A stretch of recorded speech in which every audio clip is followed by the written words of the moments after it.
Дуран жимс. За дуран жимсэнд бол одоо витамин А, С, магн, төмөр, зис, кальц, полифенол, флавоноидууд, эслэг, нүүрс ус, уурэг ихээр агуулгаддаг.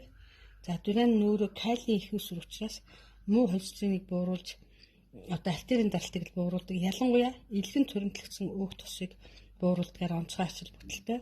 За инсулинийг чанаржуулж инсулинд мэдрэх чадварыг дээшлүүлдэг учраас сахарыг цусан дахь чихрийн хэмжээг л докторжуулж яадаг. Маш их хэсэгтэй учраас хоол уйлжуулах системийн үйл ажиллагааг дэмжинэ. За дураны нэг онцлог нь бол одоо сэтгэл санааг л сайжруулдаг.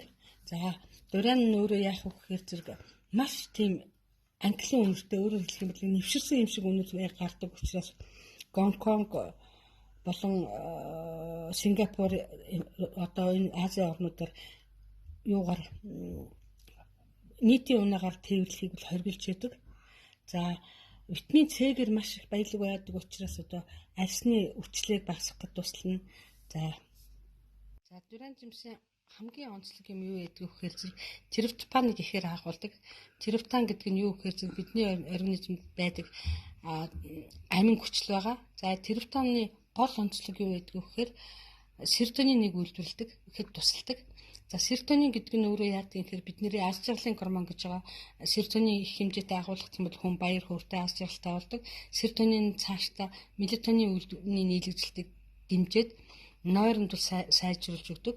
За ийм учраас ер нь бол нэг тайвшруулах үйлдэлтэй гэж үздэг. Сэтгэл санаа тайван болдог, нойрондоо сайн болдог учраас за ерөнхийдөө одоо энэ дуранд агуулгаддаг энэ эслэг флавоноидууд нь өөрөө маш их хэмжээний полифенол флавоноидуудыг агуулдаг болохоор элдв янзын хор тавдар ийм болон архаг өвчнүүдээс сэргийлдэг. За ерөнхийдөө витамин С-гэр баялаг, тэгээд төмөр, цайр, элбэгтэй учраас арьс, ус, хумсны үе хатан чанарыг сайжруулна.